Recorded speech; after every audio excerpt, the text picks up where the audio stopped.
The internet is one of the United States' most robust and growing industries. It enables free and open communication among billions, and it's been the backbone for protests around the world. But a new bill proposes we give the power to censor the internet to the entertainment industry. It's called Protect IP, and here's how it works. Private corporations want the ability to shut down unauthorized sites where people download movies, TV shows, and music. Since most of these sites are outside U.S. jurisdiction, Protect IP uses a couple different tactics within American borders. Firstly, it gives the government the power to make U.S. internet providers block access to infringing domain names. They can also sue US-based search engines, directories, or even blogs and forums to have links to these sites removed. Secondly, Protect IP gives corporations and the government the ability to cut off funds to infringing websites by having US-based advertisers and payment services cancel those accounts. In a nutshell, that's what Protect IP will try to do. But in all likelihood, it'll do something else altogether. For starters, it won't stop downloaders. You'll still be able to access a blocked site just by entering its IP address instead of its name. What Protect IP will do is cripple new startups because it also lets companies sue any site they feel isn't doing their filtering well enough. These lawsuits could easily bankrupt new search engines and social media sites.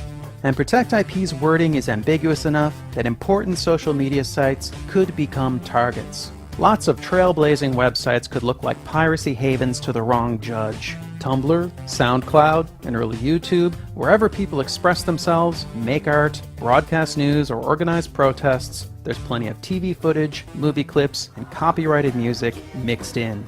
And even if you trust the US government not to abuse their new power to censor the net, what about the countries that follow in our path and pass similar laws? People around the world will have very different internets, and unscrupulous governments will have powerful tools to hinder free expression.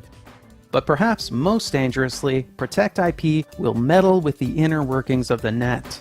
Experts believe by fiddling with the web's registry of domain names, the result will be less security and less stability. In short, Protect IP won't stop piracy, but it will introduce vast potential for censorship and abuse while making the web less safe and less reliable. This is the internet we're talking about. It's a vital and vibrant medium, and our government is tampering with its basic structure so people will maybe buy more Hollywood movies. But Hollywood movies don't get grassroots candidates elected. They don't overthrow corrupt regimes, and the entire entertainment industry doesn't even contribute that much to our economy. The internet does all these and more. Corporations already have tools to fight piracy. They have the power to take down specific content, to sue peer-to-peer software companies out of existence, and to sue journalists just for talking about how to copy a DVD.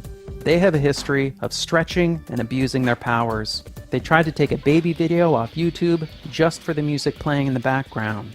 They've used legal penalties written for large-scale commercial piracy to go after families and children. They even sued to ban the VCR and the first MP3 players.